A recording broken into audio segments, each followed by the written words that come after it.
Bonjour et bienvenue sur Médian TV. Quand je dis ChatGPT, vous pensez forcément à l'intelligence artificielle, cette intelligence artificielle dont l'évolution à une vitesse stratosphérique est devenue et est vue comme une menace pour l'intelligence humaine, car elle pousse à la paresse et privilégie l'action des algorithmes et autres robots numériques à la place du cerveau humain. Quoi qu'il en soit, le débat bat son plein alors que les États et institutions internationales réfléchissent à un encadrement idoine de l'usage de l'intelligence artificielle. C'est dans ce cadre que l'UNESCO et l'Union européenne ont signé hier un accord afin d'accélérer la mise en œuvre à l'échelle mondiale de la recommandation de l'UNESCO sur l'éthique de l'intelligence artificielle. De quoi s'agit-il et surtout comment l'éthique peut-elle empêcher les dérives liées à l'intelligence artificielle? On en parle avec notre invité du jour. Il s'agit de Maha Gmira. Elle est experte en intelligence artificielle, chercheur affilié au CIRELT au Canada et titulaire de la chaire ISESCO. Bonjour à vous, Maha Gmira, et merci d'avoir accepté notre invitation. Bonjour, pardon, j'ai eu du mal à entendre votre question. Alors, je pense que ça ne va pas tarder. Est-ce que vous m'entendez désormais? Difficilement, mais j'arrive à décrypter quelques mots. Je suis désolée, ça. D'accord, Oui. certainement, on ne manquera pas de résoudre ce problème. Mais tout d'abord, parlez-nous de l'importance de l'éthique en ce qui concerne l'intelligence artificielle. D'accord, très bien. Donc, si j'ai bien compris, la question porte sur l'éthique en intelligence artificielle. Alors aujourd'hui, quand on parle d'éthique, j'aimerais informer le grand public qu'il s'agit principalement de 3 éléments. On parle aujourd'hui de vie privée, de surveillance et de préjugés et discrimination. Donc, quand on parle d'éthique dans les algorithmes, c'est principalement ces 3 enjeux-là qu'il faudra traiter. Alors, ces 3 préoccupations ont toujours été vraies. Elles sont vraies aussi pour les humains qui pratiquent, qui sont dans des prises de décision quotidiennes. Par contre, ceci ne fait pas l'objet de l'actualité toutes les semaines. Alors, pourquoi finalement l'éthique en intelligence artificielle est très importante? Parce que aujourd'hui, on utilise l'intelligence artificielle dans des systèmes et c'est très transverse. Je vous donne 2 exemples. Certains algorithmes décident aux États-Unis qui va obtenir une libération conditionnelle ou qui devrait se voir présenter des opportunités de logement. Des assurances ou la sécurité sociale. Et donc, voilà, si c'est un algorithme qui le fait, le citoyen ou le bénéficiaire ou le non-bénéficiaire devrait être assuré que ce système respecte la vie privée, n'est pas là pour le surveiller et qu'il ne soit pas doté de préjugés ou de discrimination. Un autre exemple qui est largement utilisé en Europe ou aux États-Unis ou en Amérique de manière générale, c'est l'utilisation de l'intelligence artificielle dans les softwares, dans les logiciels des ressources humaines, de recrutement. Alors, lorsque le logiciel, bien évidemment, basé sur l'IA est soigneusement calibré, déployé de manière réfléchie, le logiciel sélectionne les candidats sans tenir compte de beaucoup de biais qu'un humain pourrait avoir. Donc, au fait, c'est parce que l'intelligence artificielle est rentrée dans plein de domaines qu'aujourd'hui, la question éthique est cruciale. Et je dirais même que l'enjeu aujourd'hui, de mon point de vue, et ça c'est personnel, l'enjeu est considérable puisque aujourd'hui, en tant qu'humanité, nous avons l'opportunité d'enlever ces biais-là, ces préjugés et ce respect de vie privée que peut-être qu'on n'avait pas avec les humains, de l'avoir avec les systèmes basés sur l'intelligence artificielle, qu'ils soient objectifs et qu'il soit fiable et sécuritaire. Bien sûr, tout ceci ne peut être vrai que si les systèmes d'IA sont encadrés et bien sûr, on assure l'éthique de ces systèmes. Alors, l'aspect éthique est très important par rapport à l'évolution de cette intelligence artificielle. Si on voit l'accord d'hier, donc c'est aider les pays à faible revenu dans la mise en place de leur législation nationale. Alors, est-ce cela aujourd'hui un frein à l'évolution de l'intelligence artificielle dans ces pays? Alors, mon sentiment, en tout cas, on parlera de choses factuelles aujourd'hui et d'impressions également. Donc, en novembre 2021, l'UNESCO a publié des recommandations sur l'éthique de l'intelligence artificielle et l'audience peut bien les consulter, c'est en libre consultation sur le net. ce sont des recommandations. Et c'est en 2021. Donc, à mon avis, déjà, ça venait un peu tard. Et puis, des recommandations pour les États membres de l'UNESCO, qu'ils devraient mettre en place des cadres relatifs aux évaluations de l'impact des systèmes d'intelligence artificielle, identifier les avantages, les risques, et bien sûr, mettre des cellules pour atténuer et suivre ces risques-là. C'est des recommandations, il n'y a aucun incitatif, aucune obligation à les suivre. Et donc, on se retrouve dans une conjoncture assez délicate parce que certains pays ont avancé sur cette question, d'autres pas. Il y a eu le moratoire il y a quelques mois, environ 6 à 8 mois, mais ce moratoire-là, il était vain parce qu'il n'était ni réalisable ni réaliste. Les plus grands de ce monde-là en IA demandent d'arrêter. D'abord, c'est pas réalisable parce qu'on ne peut pas traquer les chercheurs dans leur centre de recherche pour leur demander d'arrêter. Et puis, on s'est bien rendu compte qu'il y avait des enjeux politiques parce que quand on arrête, il y avait des personnes qui étaient assez avancées et donc finalement, c'est de la mauvaise concurrence. Donc aujourd'hui, force est de constater qu'il n'y a aucune obligation vers les développeurs de ces systèmes d'IA.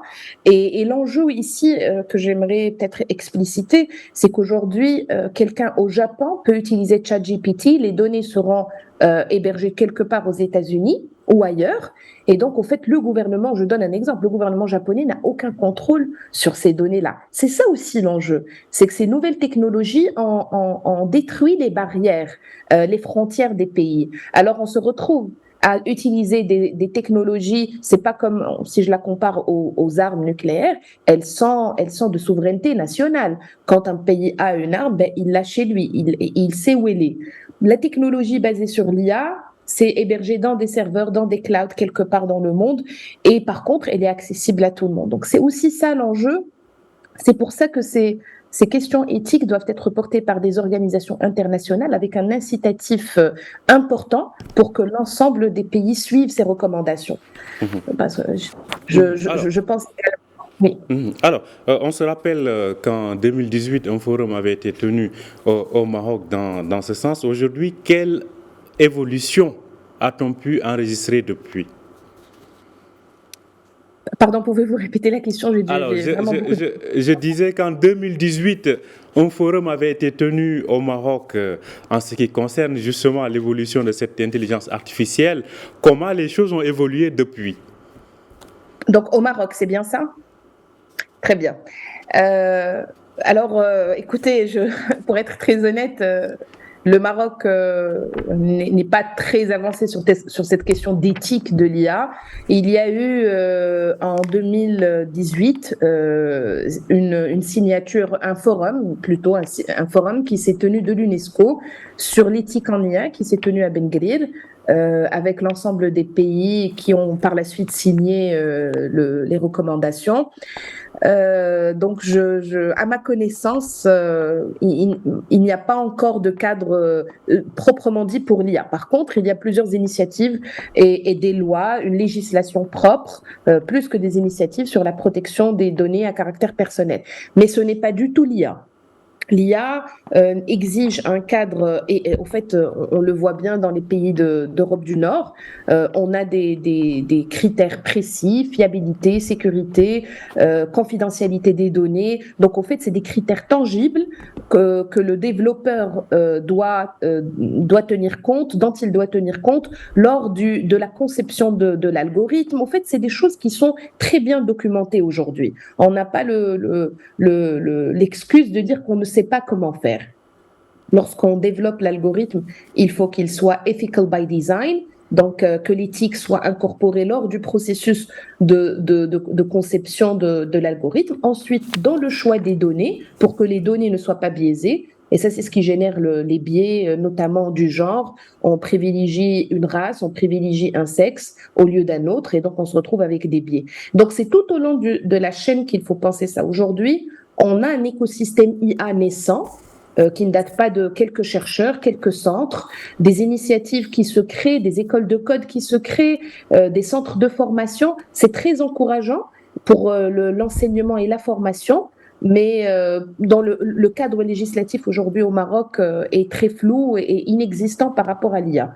D'où l'importance, j'en profite pour rappeler l'importance d'avoir une, une législation sur l'IA proprement dit, pas les données personnelles, pas le digital, mais pour l'IA, parce que le danger est qu'on subisse cette IA qu'on importe sans aucun contrôle.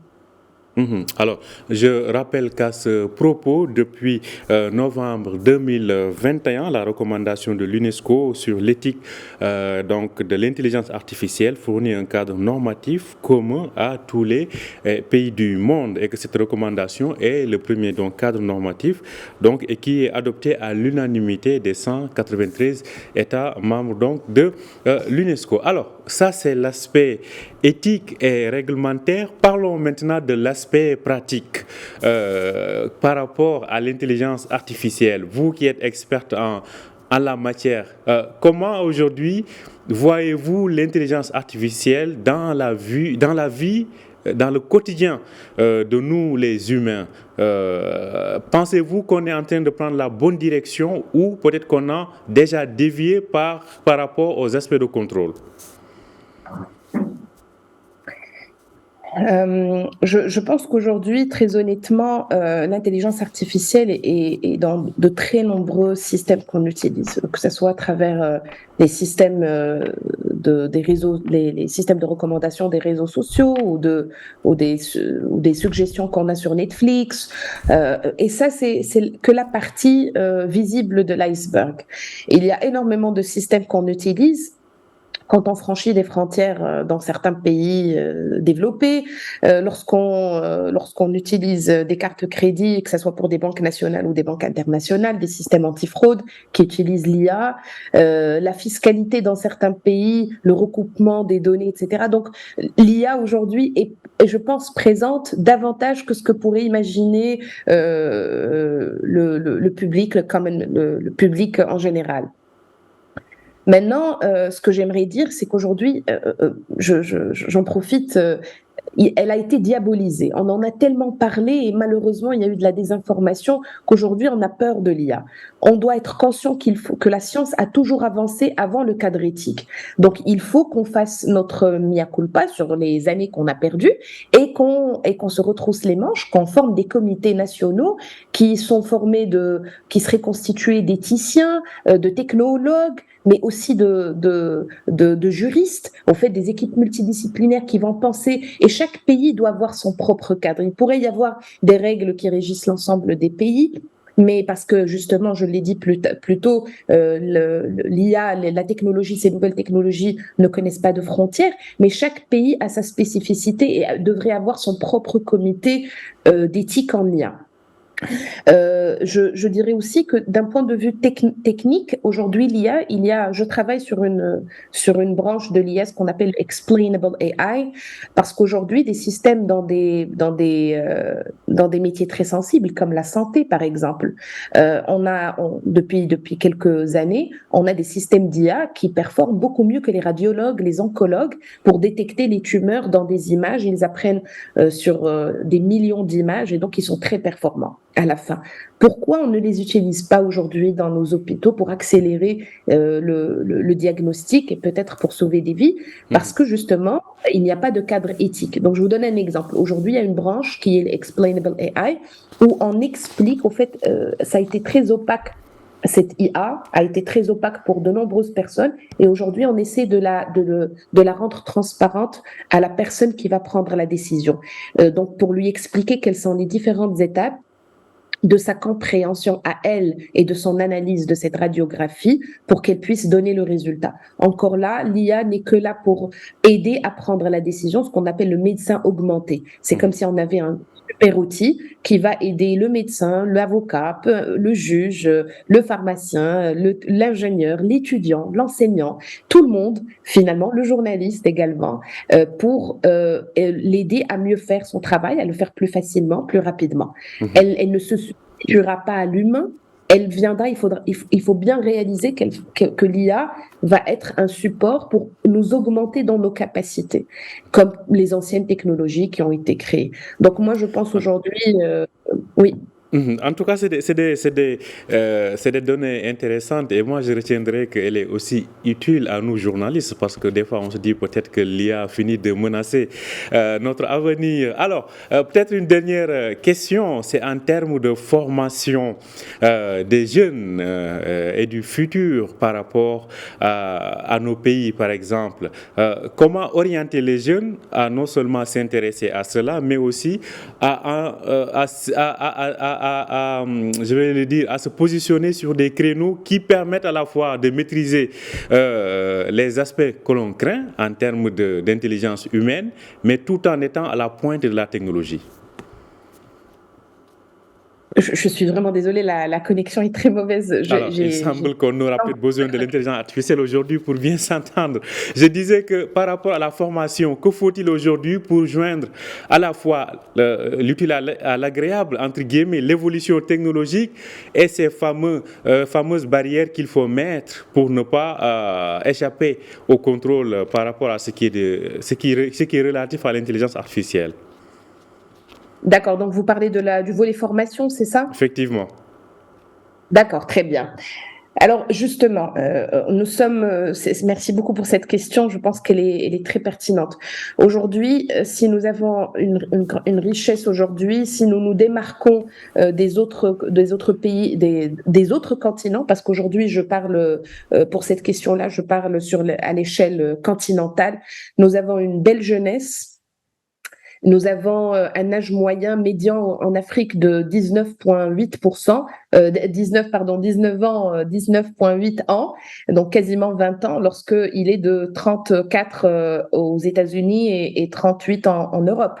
Donc aujourd'hui, il faut être conscient qu'on a cette jeunesse. On a également l'urbanisation qui est très forte, c'est-à-dire que beaucoup de personnes vont partir des zones rurales, rejoindre les zones urbaines, et donc justement, ils devront avoir accès, ils devront aussi contribuer à l'économie dans les zones urbaines qu'ils rejoindront. Donc ces deux éléments-là, la jeunesse et le taux d'urbanisation, constituent deux facteurs qui peuvent faire distinguer l'Afrique à condition qu'elle les forme. Cette belle jeunesse, elle doit être formée, encadrée.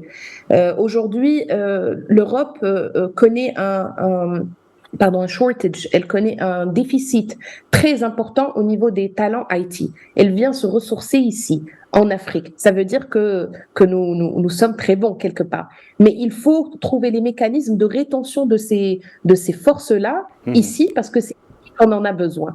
Le volet formation est crucial. Il faut former à tous les niveaux. C'est-à-dire qu'il faut arrêter de penser que c'est les ingénieurs qui sont les plus employables. Donc l'affût des cerveaux dont on parle aujourd'hui, qui risque de s'accentuer à travers cette intelligence artificielle. En tout cas, on voit que la thématique est importante. Il y a beaucoup à dire. Merci à vous, Maha Gmira. Malheureusement, on arrive rapidement à la fin du temps imparti. Je rappelle que vous êtes experte en intelligence artificielle, chercheur affilié au CIRELT au Canada et titulaire de la chaire ISESCO. Merci d'avoir accepté notre invitation. Merci à vous. Merci à vous aussi de nous avoir suivis. Je rappelle que vous pouvez retrouver cet entretien sur notre site www.medientv.com. Bonne journée et on en profite pour souhaiter Eid Mubarak Saïd à tous ceux qui célèbrent l'Eid al-Adha aujourd'hui. Bonne journée et bonne suite de programme sur Médien TV.